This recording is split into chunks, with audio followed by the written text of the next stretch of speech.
Hey moms, welcome to the Gather Moms podcast. My name is Kate. And I'm Rebecca. We've created this space just for you because we're both moms and we get you. Yes, we believe there truly ain't no hood like the motherhood, and we need to be in this together. We also believe we can't mom well without Jesus, so you're going to hear us talk about him too. Follow us on Facebook and Instagram at Gather Moms and make sure to hit subscribe so you don't miss a single episode. All right, mamas, let's jump in.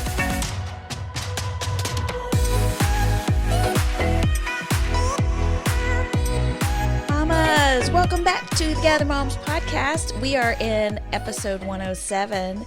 Hey, we took a couple weeks off. If you are listening to this live, do you know that we have so many people? I just had someone message me the other day and say, I just found your podcast and I love it, but I hate that I'm having to relive the pandemic. Listen, I kind of want to go back because it means I can sit on my couch for like days on end. Oh my gosh, yes, please. And have groceries delivered to my door every day. That's so funny to me. When you start listening to a new podcast, do you start like live with where they are? Or yes. You go back? No, I start live. I do too. And then once I'm caught up, then I'll go back and listen. I'm never caught up. I don't even know how you people catch up. I never get caught up on anything. Like I actually finished a book on Audible within 3 days, and I feel like I earned, I don't know, a $200 shopping spree or something because like I never do that. So I'm so amazed. I am a huge fan of Audible these days. I just read Beth Moore's That's book. what I did. I finished her book. It's so good. Oh my gosh, we have not talked about it. I didn't know. I'm so mad that I didn't do a book club for this book because it would have been the best book club meeting to sit and talk about her memoir. It is amazing. Moms, highly recommend all my Put knotted it up in life. your Easter basket. This is your gift to yourself. And the Beth Audible is a memoir. gift because it's her reading it. Oh, I just want to hug her. Yeah. Well, honestly, so for me, I wonder if you felt like this, but you know, she, gosh, has been like my Bible teacher since I was 15. She's been teaching me the Bible. She was my first Bible teacher, you know, besides like my Sunday school teachers. I feel like she spiritually raised me.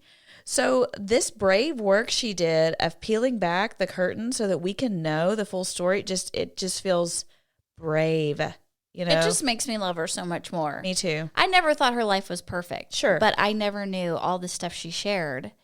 And God just makes me feel like God is so kind. Yeah. He takes such good care of his people, even those that have had to suffer such great tragedies. Yeah. And so honestly, it was such an encouragement to me to go, I know God loves Beth Moore. I think God loves me just as much too. Yeah. And he's going to take care of me just like he took care of her. Well, and I don't know about you, but I finished it and I just wanted to go study my Bible. No, I wanted to send her a message on Instagram and say, let's go to coffee. Well, but that too. But I cannot spend time with her in whatever virtual respect or listening to her without, it just invigorates me to be in the Word. I just want to go see her in person now. Like, where is she teaching next? I want to go sit in the front row with a poster that says, I read your book and I loved it, because I just want to, like, be close to her. I know, isn't that funny? It was so good. Yeah, so highly recommend. But we took a couple weeks off from the podcast. If you are listening live, we put out some of our mom talks that are also available on our Patreon. And speaking of Patreon, we are kicking off. So if you are listening to this on Monday, You're a day late and $1 short. Rude. It's okay. It's the truth. It's okay. So if this is the Monday of Holy Week, which would be like April 3rd, if you are listening to this then it is not too late. You are fine. Just go download. You don't have a lot to catch up on, though. So, see, I could totally do that. I'd be like, yeah, I could just catch up for one day. Yes, That's you've easy. only missed one day. Yes. Go download the Patreon app. And y'all, I have to tell you, I mean, it is really cool to walk through this week with Jesus and, you know, to read the scriptures talking about, okay, what did he do on the Sunday before Easter? What did he do on the Monday? And why does it matter? And he kind of feels like Beth Moore. I'm like, where are you speaking next, Jesus? I want to go sit in the front row with a poster that says, I read your book and I loved it. Oh my gosh. Okay. We have to bring up something from the last episode that we brought up about you don't have to. Yes. I have gotten some commentary because I talked about that you didn't have a... Yes, I've heard this too. You did not have to have a certain type of sneaker. And only she didn't talk about a sneaker. I certainly meant to say golden goose. And I definitely said Grey Goose, which is a vodka. Well, and it took me a minute, okay, because I had somebody talk to me about it too, and I was like, wait a second, what is Grey Goose? It took me just a minute, but I caught up. I'm with it now. So I didn't catch I it in the straight up moment. said Grey Goose sneakers and just kept on flying. And of course, Rebecca did not have any clue what that was. Oh, gosh. So here we are. But why are people naming things Goose? I don't know. It's just not a great visual for me. Well, and the whole sneakers. I mean, Golden Chick. Oh, wait, that's a chicken place. Sounds better than Goose. Well, but what's funny about those is they're so expensive and they look like they've been worn, beaten up, Yes. So Don't do it, ladies. Don't do it. or do it if you want, but you don't have to was the point. No, don't do it. Give that money to Gather, and I'll buy you a pair of sneakers from Walmart, and nobody will ever know the difference. It's going to be just fine. Just fine. So today we wanted to hop back in and talk with you about Easter because it is coming up right around the corner here. If you have not already, go check out our Gather Moms social because Rebecca's been sharing her favorite Easter basket fillers. Girl, I'm ready. I got it all bought, ready. It's not packaged yet, but I'm so proud it's of all you. in hiding in my bedroom where the kids can't find it. Okay, I got to get moving. And my son's on Instagram now, so I kind of wanted to. I don't think he's following Gather Moms, but I was like, don't watch the stories Surely not. because I don't want Surely you to not. see what you're getting for Easter. Okay, but I want us to talk about Easter. So our cute little children's minister at our church the other day, she came around saying hi to all of us, and she had on this big Easter bunny costume. In the church. And apparently she's gotten flack before for wearing an Easter bunny costume. In the church. And so I wanted us to talk about, as Christians, like, how do we feel about the Easter bunny and eggs? What do we do with them? If we celebrate the Easter bunny and hunt for eggs, does that take away from Jesus? So I want us to have a discussion about it. Okay, well, can I say the thing that's most obviously on everybody's mind? Sure. Bunnies don't have eggs. Listen, isn't that the truth? Like, why isn't it a duck or a chicken that's the The mascot? goose. This is where the goose fits. The Easter goose. Y'all. Where we you know solved that the world's problems right now. you know that goose is wearing them sneakers too. He can't afford eggs because he spent it all on his shoes. Bougie Easter goose. But in preparation for this, I went back and listened to the Halloween episode where I broke down where does Halloween come from? It's my favorite. Can That's one of my favorite episodes. Okay, but let me tell you something. I listened to it and I was so beat down by myself. I gave way too many facts. Well, that's who you are, though. You're a fact giver. I know, but You love it. it can be irritating where you want to be like, Kate, edit it down. So this time it is edited down. We are not walking through the whole minimal facts. We are not walking through the history of mankind and the origin of the gourds. Well, and the Halloween one was dark, wasn't it? Because we talked about ghosts and souls and yeah. Is Easter dark? No, but okay. I'm about to blow your mind. I'm ready. But here's the other thing. This is what I've noticed about myself. I really want to work on this. I say right way too much. I know this. It's irritating. I wasn't gonna tell you. So I'm gonna work. You have to tell me. No, it's what makes you endearing to me. No, it's too much. It's endearing when you say it 10 times. It's annoying when I say Did it you count? 20 times in an episode. Did you count it? I didn't count, but here's what I'm putting out there. We're gonna do a giveaway this week. And you that are listening, I want you to count how many times I say right. And we're gonna give a Starbucks gift card with $1 for each time I say right. Okay, because I've listened to myself and I feel like I say too much. You say okay. Do I say okay? Yeah, or okay so. But we both do have these verbal fascinated. pauses, and if we're going to be professional, we've got to do better. People don't want us to be professional. Okay, I just don't want to be annoying. Right? I don't think you're annoying. That's the first one. Or I don't know. I don't know if we count all the rights I've already said. Okay. Yes, they have to count them. We have to go back and see how many. Yes. All right, so there you go. That's your challenge. Does all right count? 'Cause No. You just said all right. Oh, I did? But that's right with a prefix. So when I'm using right in this, I'm Correct saying manner. you understand? Okay. All right. Here we go. So here's what I want to talk about first is how did the bunnies and the eggs get involved with Easter? Get together. How'd they get together? According to time. Time what? Time Magazine? Time.com. Oh, okay. The concept of the Easter bunny stems from pagan rituals Duh. around the vernal equinox, which is the first day of spring. The pagan goddess of fertility.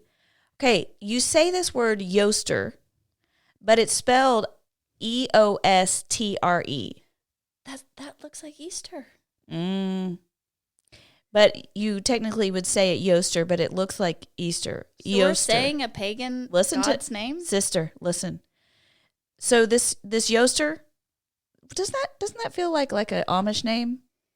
No, it sounds like a teenage lingo word, like sus. I feel like I'm going to use it in a sentence at dinner and show my kids who's boss. Okay, so this Yoster, pagan goddess, symbolized fertility, and her mascots were a hare, a bunny, and eggs.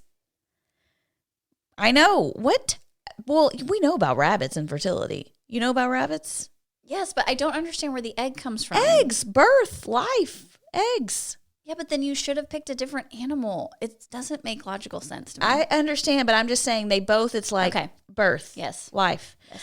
So it's believed that when missionaries spread Christianity throughout Europe, they combined the pagan spring rituals with Easter and resurrection celebrations to make the transition from paganism to Christianity easier for new converts. So they were the ones who kind of said, okay, we're going to redeem this. You got these eggs and these bunnies. We've got this We Jesus. got Jesus. With donkeys. We're going to do a mashup. Jesus and the donkey. In terms of the Easter Bunny's specific ties to the Christian holiday, German writings from the 1600s were reportedly among the first to mention an Easter hare. They're saying hare here. They mean a rabbit.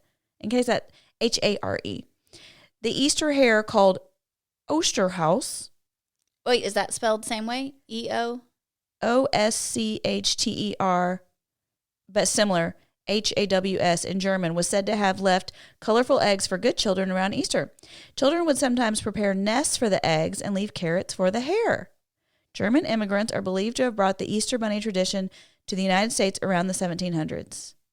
How are you feeling about all of this? I'm laughing because it feels like Christmas when you put oatmeal on your lawn for the reindeer and the cookie and milk for Santa. We just feel the need to feed things when they come to our house. But the Germans are responsible for all that too. The cookies and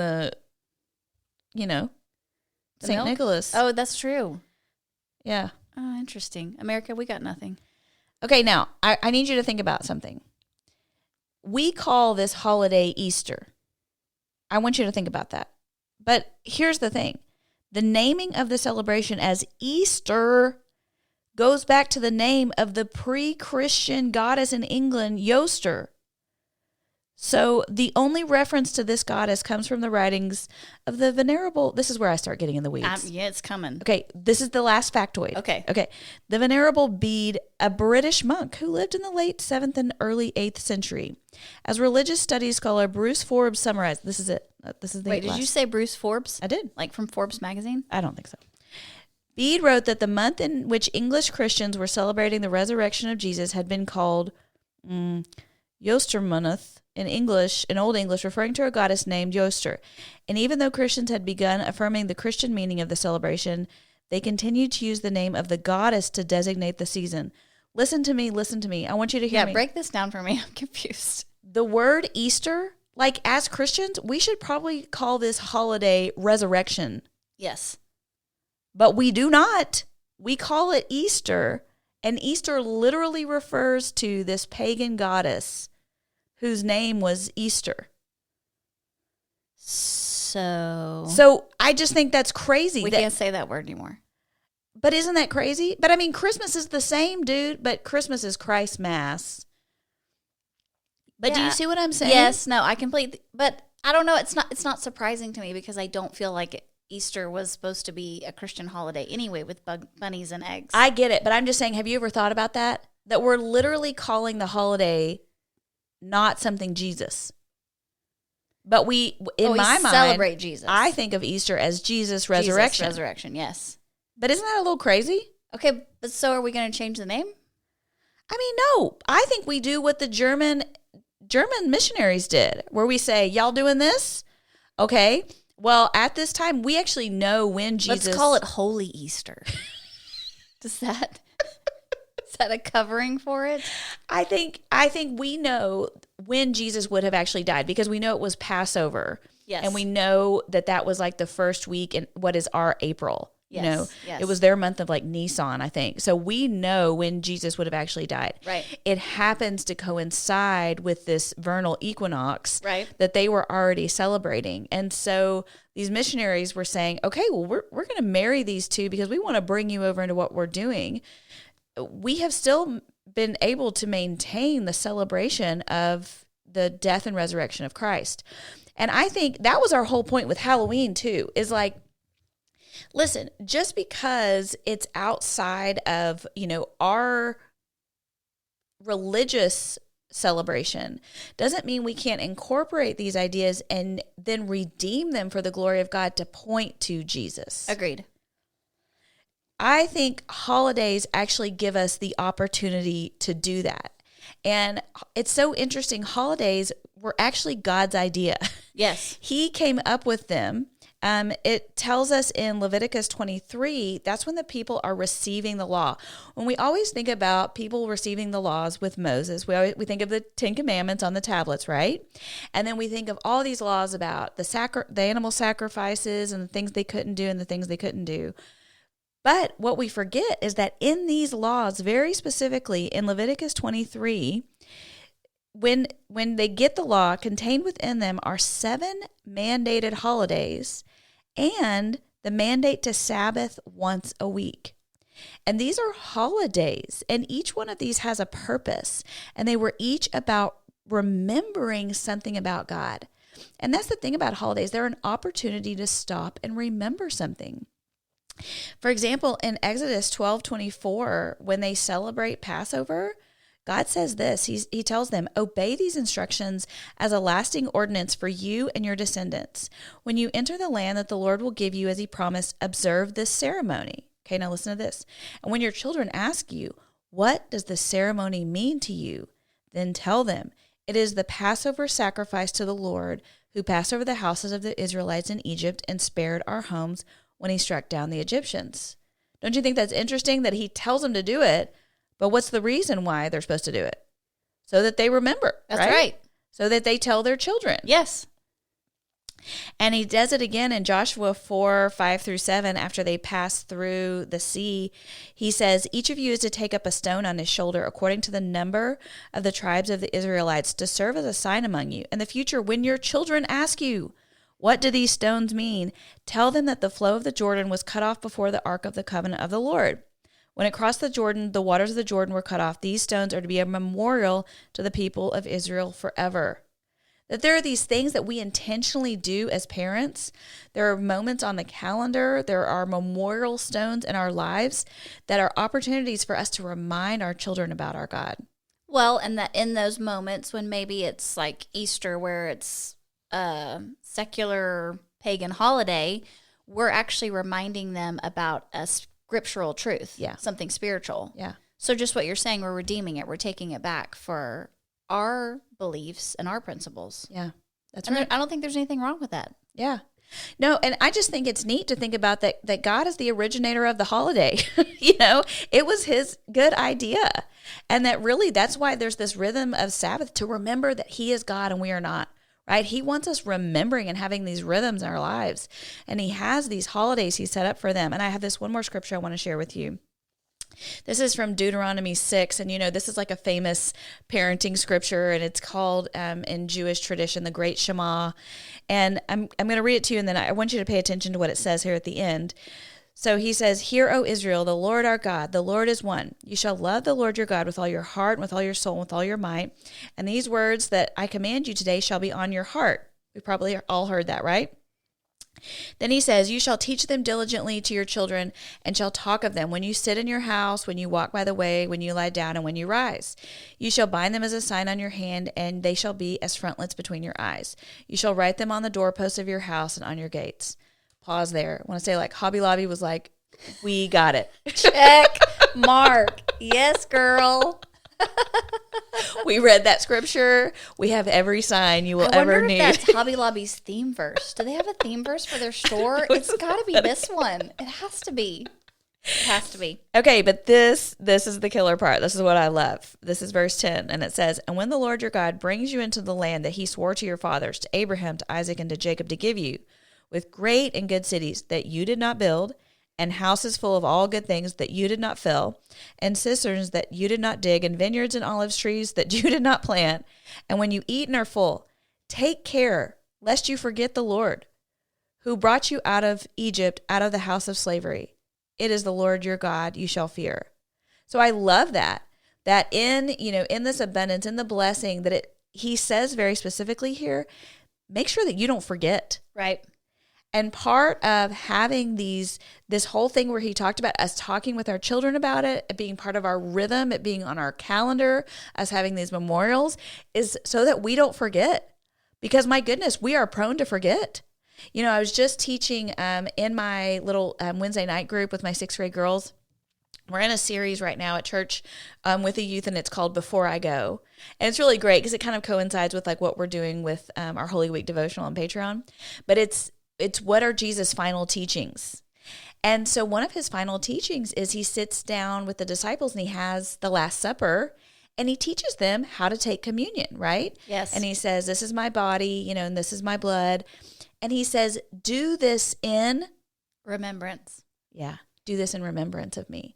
And what I talked to the girls about is I was like, can you imagine if you're the disciples, are you ever going to forget Jesus? No, right? Because you saw him get demons out of people. You saw him raise people from the dead. Like, you would probably think, I would never forget this, bro, right?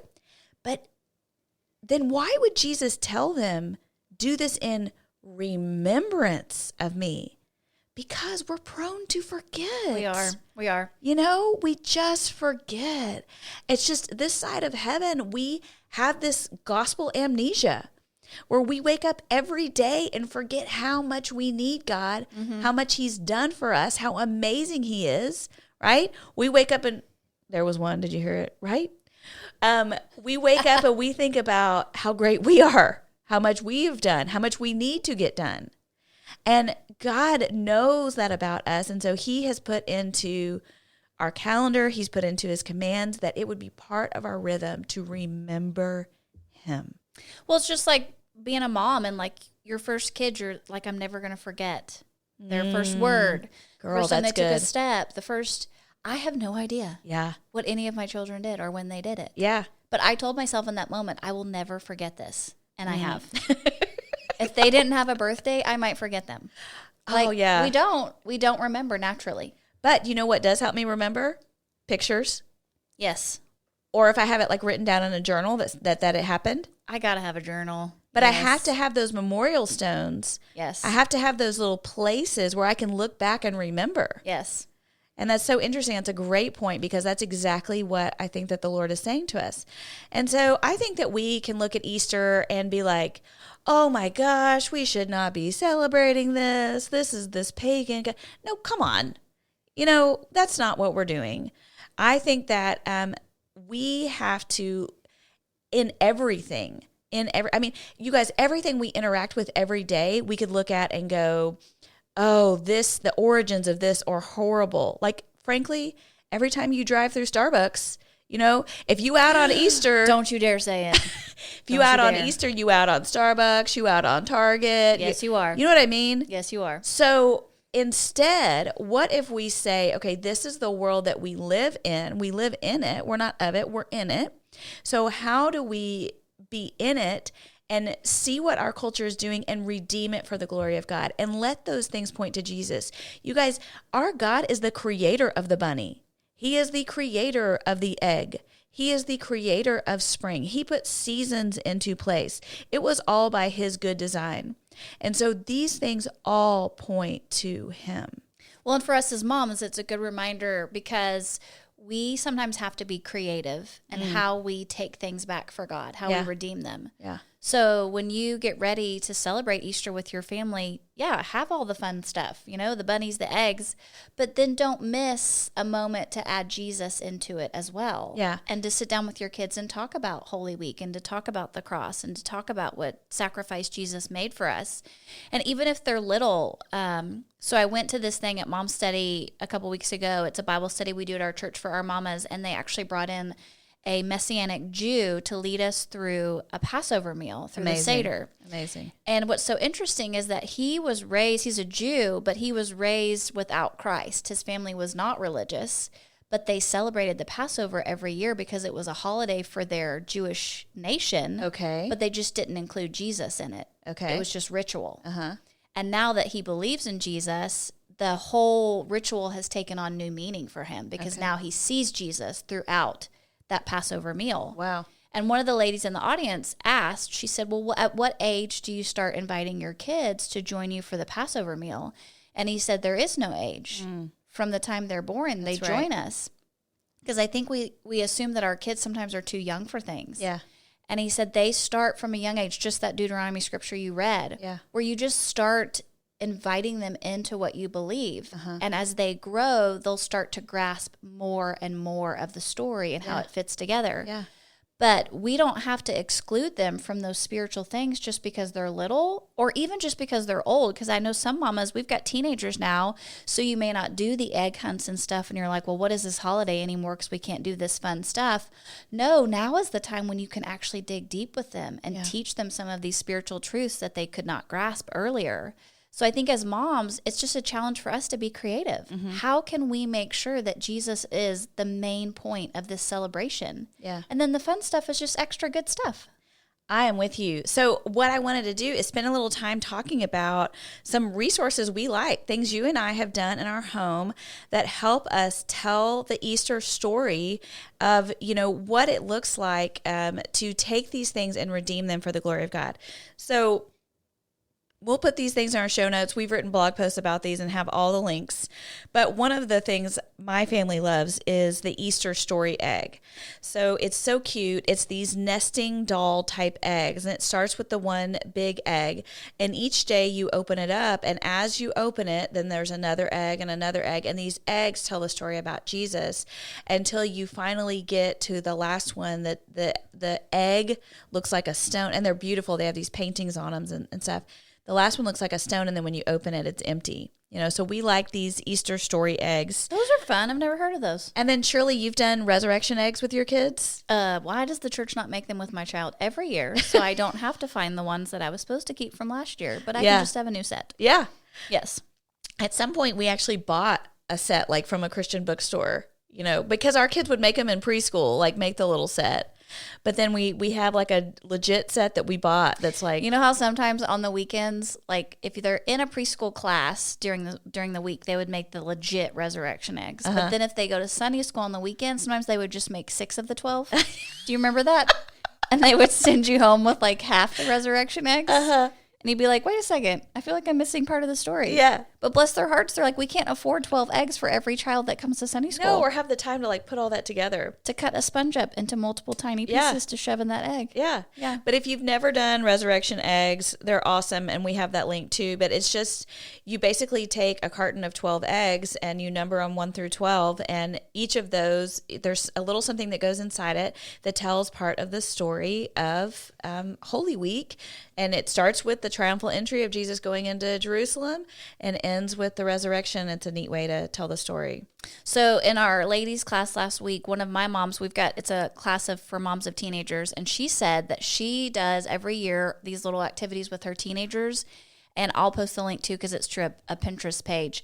But one of the nights, she gives each of her kids 30 pieces of silver, like 30 coins. Okay. And they talk about that's what Judas got for betraying Jesus. And she asks some hard questions, like, what would you betray for 30 pieces of silver? Like, what would it have taken for you to have done that? Yeah. So I do think some of these things that we did with our kids as youngins, we can bring into their teenage years and still use the same story, but just pull out different parts. Go deeper. Yeah.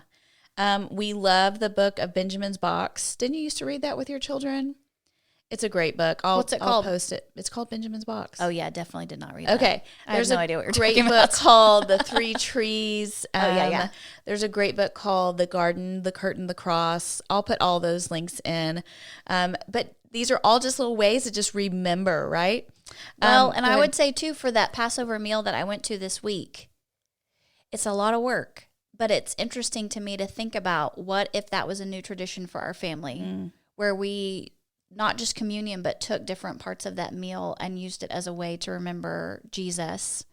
And it became a tradition for our family, something we looked forward to, instead of ham and au gratin potatoes. It was parsley and horseradish. But, right, it would be neat to bring communion into your Easter celebration. We love to egg other people's houses. I'll post what that is. I'll post the PDF to that. But basically, you just get 12 little plastic eggs. Listen, or you can I think do we 6. should resurrection egg people.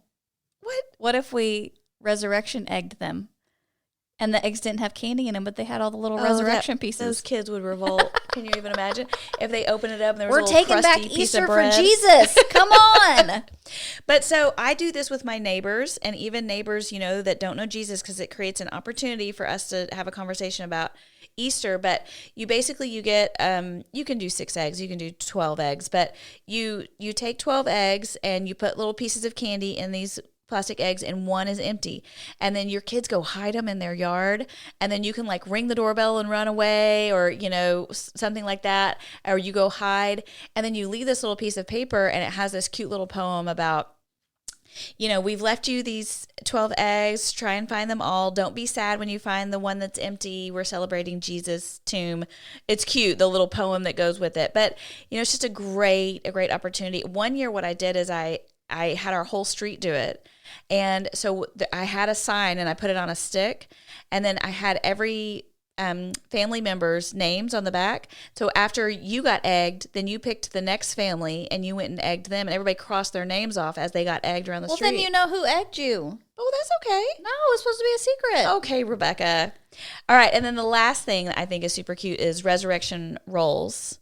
And so if you've never done these before, the kids love them.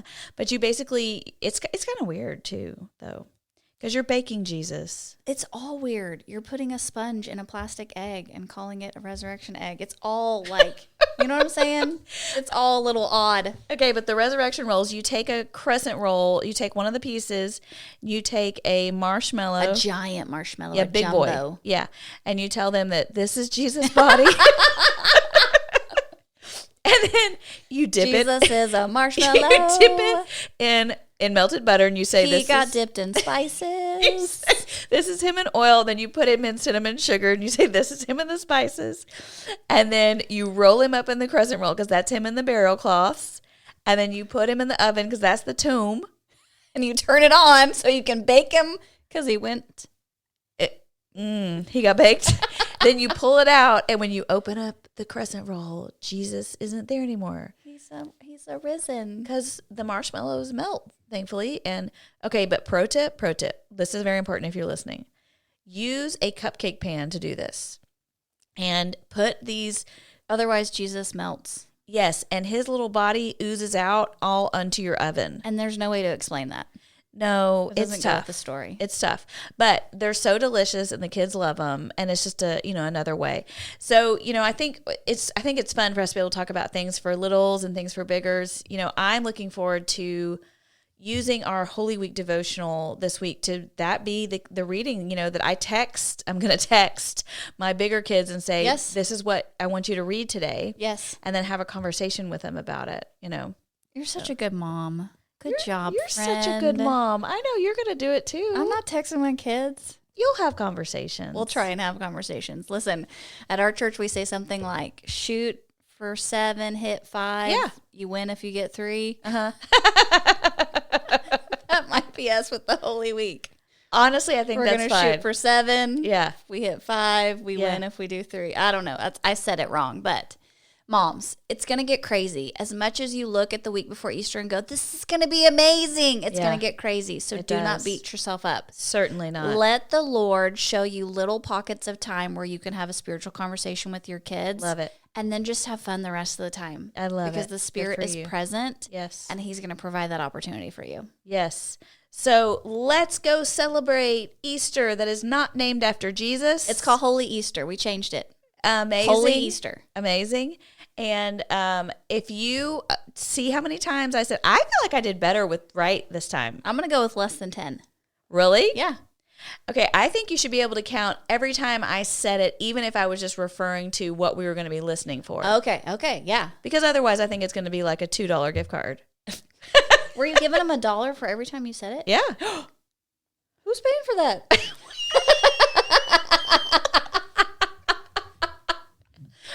I would have been saying the word more for you if I knew you were getting $1 for every time. I would have helped you out. Some mama is going to need a pick-me-up this week as she is scrambling. From pagan Starbucks to celebrate Holy Easter. Just tell them about Jesus when you go through that drive-thru. Just say, Jesus loves you. All right, moms, we love you. We will see you next time, and happy Holy Easter. Today's episode is brought to you by Dr. T Chiropractic and Acupuncture. Y'all, if you are local to the Dallas area, I highly recommend going to see Dr. T. I started seeing him several years ago to help with my allergies, and acupuncture has been a game changer for me. T Chiropractic and Acupuncture is located in Rockwall, Texas, and they treat all kinds of injuries, neck and back pain, headache, sciatica, shoulder and knee pain, which are often caused by pinched nerves, disc, and muscle injuries. Dr. Luke Barlow has also recently joined the team, and together, they believe they are called by God to serve the community as His tool for healing. So go check out their website today, chirodrt.com, and go feel better, y'all. Today's episode is sponsored by Rockwall Ford. Come shop the rock, y'all, at Rockwall Ford. Whether you're looking to purchase a vehicle or have your vehicle serviced, Rockwall Ford is the one to call. With a wide range of services, Rockwall Ford is sure to meet your needs. Call them today at 972-290-2200 to learn more about their Acceleride purchasing, mobile service, and pickup delivery programs. Listen, you need a truck? Get it at Rockwall Ford.